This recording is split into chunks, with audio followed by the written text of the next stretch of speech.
अस्सलाम वालेकुम, आप देख रहे हैं पीए न्यूज एचडी और मैं हूं आपके होस्ट सादिया बतूल। शामिल करते हैं आज की अहम खबरें। रिपोर्ट पेश करते हैं मियां सलीम कराची से।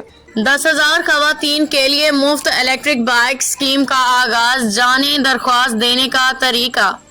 कराची सिंध में खवातीन सनती मजदूरों को बाइख्तियार बनाने के लिए एक अहम कदम उठाया गया है। वर्कर्स वेलफेयर बोर्ड सिंध के तहत 10,000 मुफ्त इलेक्ट्रिक मोटरसाइकिलें फराहम करने का मंसूबा बाज़ाब्ता तौर पर शुरू कर दिया गया है। सिंध के वजीर मेहनत और अफरादी कुव्वत chairman workers welfare board Shahid Taheem ने ऐलान किया है कि अहल खवातीन सनती वर्कर की रजिस्ट्रेशन का अमल जारी है।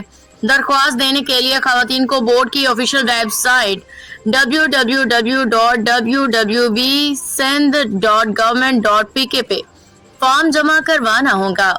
अहलियत के लिए शराइत: सिर्फ सनती शोबे से वाबस्ता खवातीन वर्कर्स दरख्वास्त देने के अहल हैं। उम्र की हद 45 साल मुकर्रर की गई है। अक़लियतों के लिए 20% कोटा मखसूस किया गया है। मोटरसाइकिल हासिल करने से कबल दरख्वास्त गुजार के पास ड्राइविंग लाइसेंस होना जरूरी होगा। अगर लाइसेंस मौजूद ना हो तो इसे हासिल करने के लिए 60 दिन की मोहलत दी जाएगी। शफाफ कुरानदाजी: शाहिद ताहीम के मुताबिक मोटरसाइकिलें शफाफ डिजिटल कुरानदाजी के जरिए तकसीम की जाएंगी ताकि किसी भी किस्म की इंसानी मुदाखलत से बचा जा सके। वजीर मेहनत का कहना था कि मुल्क के निस्फ आबादी खवातीन पर मुश्तमिल है। उनकी अमली शमूलियत के बगैर तरक्की का तसव्वुर मुमकिन नहीं। इस स्कीम का मकसद खवातीन की नकलो हरकत को आसान बनाना, उन्हें खुद मुख्तार बनाना है।